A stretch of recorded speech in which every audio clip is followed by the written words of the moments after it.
যখন এই পৃথিবীতে মানুষের কোনো অস্তিত্বই ছিল না, তখন একদিন আল্লাহ রব্বুল আলামিন সমস্ত ফেরেশতাদের আরশে আজিমের নিকটে সমবেত হওয়ার নির্দেশ দিলেন। হুকুম পাওয়ামাত্র অসংখ্য ফেরেশতা সেই নির্দিষ্ট স্থানে হাজির হল।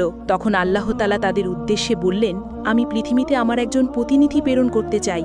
ফেরেশতারা আল্লাহর ইচ্ছার রহস্য বুঝতে না পেরে একযোগে বলল, হে পরওয়ারদিগার, আপনি কি এমন এক সৃষ্টিকে পৃথিবীতে আনতে চান যারা সেখানে অশান্তি সৃষ্টি করবে ও রক্তপাত ঘটাবে?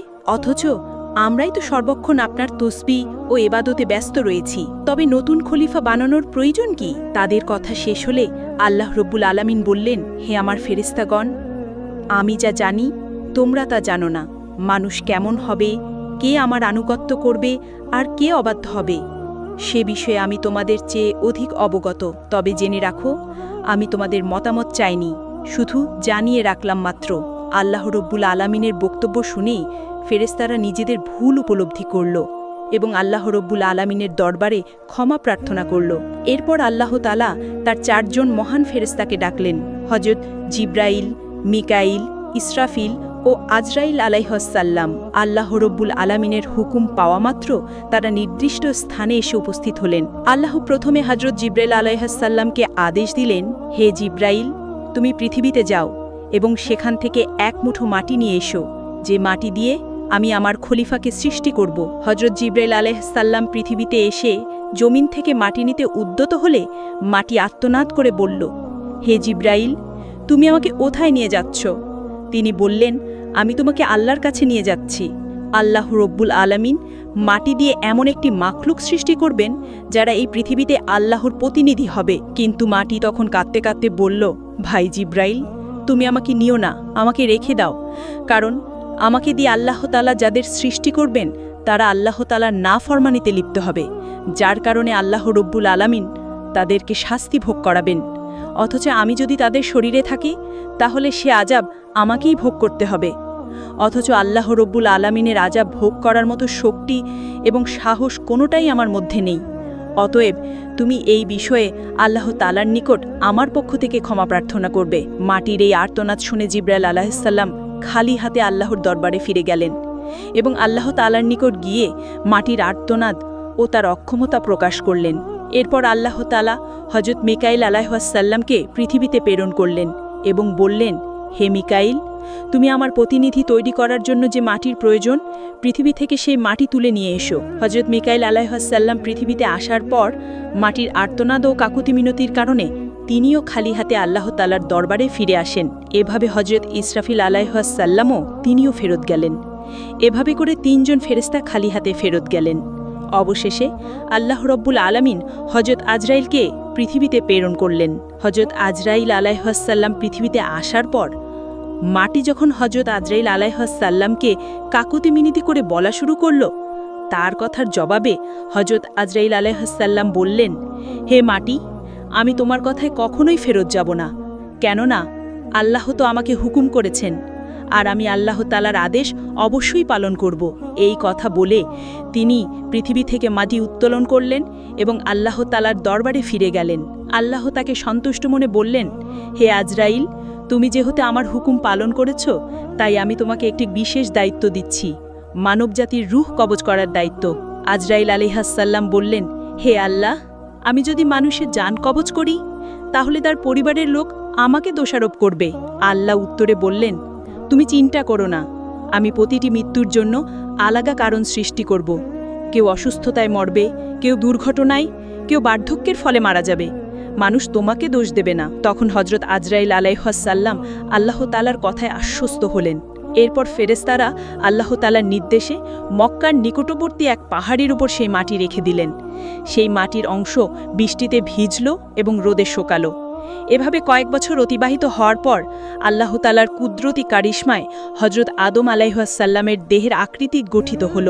তখন আল্লাহ তাআলা হযরত আদম আলাইহিসসালামের এই দেহটিকে বেহেশতে নিয়ে যাওয়ার জন্য ফেরেশতাদের আদেশ করলেন। হুকুম পাওয়া মাত্র ফেরেশতারা ওই দেহটিকে বেহেশতের দিকে নিয়ে চললেন। অতঃপর বেহেশতে পৌঁছার পর সেই দেহটিকে দীর্ঘদিন আত্মাবিহীন অবস্থায় বেহেশতে রেখে দিলেন। এদিকে দলে দলে ফেরেশতা এসে মূর্তিরূপী হযরত আদম আলাইহিসসালামের নিথর দেহকে মাঝে মাঝে এসে দেখে যেত এবং আল্লাহ তাআলার দরবারে শুকরিয়া আদায় করত এবং খুশি প্রকাশ করত এবং বলাবলি করত, এটাই সেই দেহ, এই হবে আল্লাহর পক্ষ থেকে খলিফা, পৃথিবীতে তিনি আল্লাহর হুকুমকে বাস্তবায়ন করবেন। ফেরেশতাদের এই সব কথা শুনে ফেরেশতাদের সর্দার আজাজিল, যিনি তখনও শয়তান হয়নি, সবসময় দ্বিদ্রুপের হাসি হাসত এবং এই মৃত দেহটি নিয়ে সে সবসময় টাট্টা বিদ্রুপ করত। সে যেহেতু ফেরেশতাদের সর্দার ছিলেন, এই জন্য অন্য ফেরেশতারা তাকে কিছু বলার সাহস পেত না। এরপর আল্লাহ রব্বুল আলামিন ফেরেশতাদের মধ্যে থেকে হযরত জিব্রাইল, মিকাইল, ইসরাফিল ও আজরাইল আলাইহিসসালামকে আদেশ করলেন, হে আমার ফেরেশতারা, তোমরা আরশে আজিমে যাও এবং সেখান থেকে আদম আলাইহিসসালামের রূহটা এনে তার শরীরের মধ্যে পতিত করে দাও। ফেরেশতাগণ আল্লাহ তাআলার পক্ষ থেকে আদেশ পাওয়া মাত্র হযরত আদম আলাইহিসসালামের রূহ মোবারককে মূল্যবান হীরা জহরতের পাত্রে করে আদম আলাইহিসসালামের দেহের নিকট উপস্থিত হলেন। সেই সময় আসমানের সকল ফেরেশতাগণ আনন্দে মাতোয়ারা হয়ে গেল এবং সেই অনুষ্ঠানে সকল ফেরেশতা অংশগ্রহণ করল। কিন্তু আজাজিল ফেরেশতা ওরফে ইবলিস আল্লাহর এই কাজে সন্তুষ্ট নয়। এরপর আল্লাহ তাআলা হযরত আদম আলাইহিসসালামের রূহকে তার শরীরে প্রবিষ্ট হতে বললেন। এরপর উক্ত রূহকে হযরত আদম আলাইহিসসালামের দেহে পতিত করে দেওয়া হলো। যখন হযরত আদম আলাইহিসসালামের দেহে রূহ পতিত হলো, তখন সাথে সাথে হযরত আদম আলাইহিসসালাম তার দেহের সকল অঙ্গে কার্যকারিতা পরিপূর্ণভাবে লাভ করতে লাগলেন এবং তিনি আস্তে আস্তে উঠে বসলেন। বসার সাথে সাথে হযরত আদম আলাইহিসসালাম একটি হাঁচি দিলেন এবং নিচ থেকে পাঠ করলেন, আলহামদুলিল্লাহ। আল্লাহ রাব্বুল আলামিন অত্যন্ত খুশি হলেন। অতঃপর হযরত আদম আলাইহিসসালাম নিজ অস্তিত্ব লাভের শুকরিয়া হিসেবে 2 রাকাত নামাজ আদায় করলেন। হযরত আদম আলাইহিসসালামের নামাজ শেষ হওয়ার পরে তার জন্য সেখানে মণিমুক্তার স্বর্ণরূপক দ্বারা আবৃত অতি সুন্দর একখানা সিংহাসন আনয়ন করা হলো। আল্লাহ তাআলার আদেশে হযরত আদম আলাইহিসসালাম সেই সিংহাসনে উপবেশন করলেন। এরপর আল্লাহ রাব্বুল আলামিন সকল ফেরেশতাদেরকে লক্ষ্য করে বললেন, হে ফেরেশতারা, তোমরা হযরত আদম আলাইহিসসালামকে সম্মান প্রদর্শনের জন্য সিজদা করো। আল্লাহর হুকুমের সাথে সাথে কোটি কোটি ফেরেশতা হযরত আদমকে সিজদা করলেন। সিজদা থেকে মাথা তুলে সকল ফেরেশতা লক্ষ্য করে দেখল, শুধুমাত্র আজাজিল ব্যতীত সকল ফেরেশতারাই আদমকে সিজদা করেছে, আর আজাজিল উক্ত মজলিসের একপাশে দাঁড়িয়ে রয়েছে। অতঃপর সকল ফেরেশতারা পুনরায় আবার সিজদাতে পতিত হল। তাফসিরের কিতাবের মধ্যে লেখা আছে, তারা দ্বিতীয়বার সিজদা দিয়েছিল আল্লাহ তাআলার শুকরিয়া আদায় করার জন্য, আর প্রথমবার সিজদা দিয়েছিল আল্লাহর হুকুম পালন করার জন্য। অতঃপর আল্লাহ তাআলা আজাজিলকে লক্ষ্য করে বললেন, আজাজিল, তুমি কি করে আমার হুকুমকে অমান্য করলে? তখন আজাজিল বলল, আপনি আদমকে সৃষ্টি করেছেন সাধারণ মাটি দ্বারা, আর আমাকে সৃষ্টি করেছেন আগুন দ্বারা। আগুনের স্বভাব সে সবসময় উপরের দিকে থাকে, আর মাটির স্বভাব সে সবসময় নিচের দিকে থাকে। যদি প্রয়োজন হয় সে আমাকে সিজদা করবে, কারণ আমি আগুনের তৈরি। আমি কেন মাটির তৈরি আদমকে সিজদা করতে যাব? সে যখন এইভাবে আল্লাহ তাআলাকে যুক্তি দেখালো, তখন আল্লাহ তাআলা রাগান্বিত হয়ে তাকে লক্ষ্য করে বললেন, হে নাফরমান, তুই এখান থেকে বের হয়ে যা। তুই আমার আদেশ অমান্য করার কারণে আজ থেকে চির অভিশপ্ত হয়ে গেলি। আল্লাহ তাআলার এই হুকুমের সাথে সাথে আজাজিল ফেরেশতা ইবলিস শয়তানের পরিণত হয়ে গেল। আল্লাহ তাআলা যখন তাকে অভিশপ্ত করলেন এবং জান্নাত থেকে বিতাড়িত করলেন, তখন শয়তান বলে উঠল, হে মেহেরবান খোদা, আমি 6 লক্ষ বছর যাবৎ আপনার ইবাদত বন্দেগী করেছি এবং ফেরেশতাগণকে বিভিন্ন প্রশিক্ষণ দিয়েছি। অতএব আমার সমস্ত ইবাদত এবং সমস্ত খেদমতের ওসিল্লায় আমি আপনার নিকট কয়েকটা জিনিস চাচ্ছি। মেহেরবানি করে আপনি আমাকে তা প্রদান করবেন। আল্লাহ রাব্বুল আলামিন তাকে বললেন, তুমি আমার নিকট কি চাও বলো? তখন শয়তান বলল, হে মেহেরবান খোদা, আপনি অন্তত আমাকে কিয়ামত পর্যন্ত হায়াত প্রদান করুন। আল্লাহ বলেন, আমি তোমাকে কিয়ামত পর্যন্ত হায়াত দিয়ে দিলাম। তখন ইবলিস আবার আল্লাহ তাআলাকে লক্ষ্য করে বলল, হে মালিক, আজ যেই বনি আদমের কারণে আমি জান্নাত থেকে বিতাড়িত হইলাম, সেই বনি আদমের শিরায় শিরায় প্রবেশ করে তাদেরকে ওয়াসওয়াসা দেওয়ার মতো ক্ষমতা আমাকে প্রদান করুন। আল্লাহ তাআলা বললেন, তোমাকে তাও প্রদান করা হলো। তবে তুমি শুনে রাখো, হে শয়তান, তুমি আমার বান্দাদেরকে যতই ধোঁকা দিয়ে গোনার কাজ করাও না কেন, যদি আমার বান্দাগণ অনুতপ্ত হয়ে আমার নিকট তওবা করে, তবে আমি তাদের সকল অপরাধকে ক্ষমা করে দিব। এর পাশাপাশি যারা আমার প্রকৃত বান্দা, সেই সমস্ত বান্দাদের ক্ষতি তুমি কখনোই করতে পারবে না। আল্লাহ রাব্বুল আলামিনের সাথে সকল কথাবার্তা শেষ হওয়ার পর শয়তানকে জান্নাত থেকে বিতাড়িত করে দেওয়া হলো। অতঃপর হজরত আদম আলাইহিসসালামের সিংহাসনখানি আল্লাহ তাআলার আদেশক্রমে জান্নাতুল ফেরদৌসে নিয়ে যাওয়া হলো। সেখানে হজরত আদম আলাইহিসসালামকে পরিপূর্ণ মাত্রায় স্বাধীনভাবে চলাফেরা করা এবং সকল নাজ নিয়ামত উপভোগ করার অধিকার দেওয়া হলো। কিন্তু হজরত আদম আলাইহিসসালামের মন কোনো দিকেই আকৃষ্ট হলো না। শুধুমাত্র ইবাদত বন্দিগি এবং নীরবে বসে বসে তিনি দিন পার করতেন। কিন্তু প্রাণীজগতের চিরাচরিত স্বভাব থেকে তিনি মুক্ত থাকতে পারলেন না। তিনি বেহেশতের অসীম নিয়ামতের মধ্যে থেকেও সঙ্গীর সাথীর অভাব বোধ করতে লাগলেন। তাই তিনি আনন্দহীনভাবে জীবনযাপন করতে লাগলেন। এদিকে আল্লাহ তাআলা এই বিষয়টি অবগত হয়ে হজরত জিব্রাইল আলাইহিসসালামকে হজরত আদম আলাইহিসসালামের নিকট প্রেরণ করলেন। হজরত জিব্রাইল আলাইহিসসালাম হজরত আদম আলাইহিসসালামের নিকট গিয়ে তাকে লক্ষ্য করে বললেন, ভাই আদম, বেহেশতে আপনার কেমন লাগছে? উত্তরে হজরত আদম আলাইহিসসালাম বললেন, ভাই জিব্রাইল, সবাই ভালো লাগে, চতুর্দিকে তৃপ্তিকর পরিবেশ, এই সব কিছুই প্রশংসার যোগ্য। তবু প্রাণে যেন কিসের এক অভাব অনুভব করছি, যা আমি আপনাকে বুঝিয়ে বলতে পারছি না। আপনি আল্লাহর নিকট জেনে নেবেন এমনটা কিসের জন্য আমি অনুভব করছি। হজরত জিব্রাইল আলাইহিসসালাম বললেন, হ্যাঁ, আমি আপনার এই অভাবের খবর জানি। আল্লাহ তাআলা আমাকে আপনার এই অভাব পূরণ করার জন্যই পাঠিয়েছেন। আপনি চিন্তা করবেন না, অতি অল্প সময়ের মধ্যেই আমি আপনার সেই অভাব এবং আপনার মন কিভাবে ভালো হয় তার সমস্ত ব্যবস্থা আল্লাহ তাআলার পক্ষ থেকে করে দেব। এই কথাগুলি বলে জিব্রাইল আমিন সেদিনের মতো তার কাছ থেকে বিদায় নিয়ে চলে গেলেন। অতঃপর পরের দিন ফজরের পূর্বে হজরত জিব্রাইল আলাইহিসসালাম আল্লাহর ইচ্ছাক্রমে আদম আলাইহিসসালামের ঘুমন্ত অবস্থায় তার নিকট আসলেন। এরপর কুদরতি কায়দায় হজরত আদম আলাইহিসসালামের একখানি বাম পাজরের হাড় বের করে নিলেন। অতঃপর উক্ত হাড়ের উপর রক্তমাংস ও চামড়ার আবরণ দিয়ে সজোরে ফুঁক দিলেন। হজরত জিব্রাইল আলাইহিসসালামের ফুঁকের সাথে সাথে উক্ত হাড়টি একজন নারীর আকৃতি ধারণ করল। এরপর হজরত জিব্রাইল আলাইহিসসালাম হজরত আদম আলাইহিসসালামকে ঘুম থেকে জাগ্রত করলেন। হজরত আদম আলাইহিসসালাম জাগ্রত হয়ে তার সম্মুখে অপরূপ সুন্দরী চাঁদের ন্যায় উজ্জ্বল এক যুবতীকে দেখে তন্ময় হয়ে তার দিকে তাকিয়ে রইলেন। এরপর হজরত জিব্রাইল আলাইহিসসালাম তাদের লক্ষ্য করে বললেন, হে আদম, ইনি আপনার জীবনসঙ্গী বিবি হাওয়া আলাইহিসসালাম।